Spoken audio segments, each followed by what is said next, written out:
Abdominal belt கட்டுறதுனால dummy reduce ஆகுமா ஆகாதான்னு பார்ப்போம். Sadly, the answer is no. So, நீங்க abdominal belt கட்டுறதுனால உங்க டம்மி சைஸ்ல எந்த சேஞ்சஸும் வர போறது இல்ல. பட் நீங்க பெல்ட் கட்டுறதுனால you will have some benefits. First, உங்க அப்டமன் சாகியா இருக்கிறதுனால நீங்க பெல்ட் கட்டும் போது you will have a support.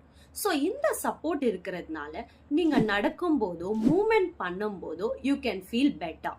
Second, உங்க பாஸ்டரை ஸ்ட்ரெயிட்டா மெயின்டைன் பண்ணலாம். ஸோ பாஸ்டர் மெயின்டைன் ஆகுறதுனால பேக் பெயின் வரதையும் ப்ரிவென்ட் பண்ணலாம். அப்போ டம்மி ரெடியூஸ் ஆக என்ன பண்ணணும்? ப்ராப்பர் டயட் அண்ட் எக்ஸசைசஸ் பண்றதுனால உங்க டம்மி ரெடியூஸ் ஆகும். வெஜைனல் டெலிவரி ஆனவங்க உங்களால எவ்வளவு சீக்கிரம் முடியுமோ அவ்வளவு சீக்கிரம் உங்க எக்ஸசைசஸ் ஸ்டார்ட் பண்ணலாம். சி செக்ஷன் ஆனவங்க அட்லீஸ்ட் ஒரு 6 to 8 weeks கேப் விட்டு you can start your abdominal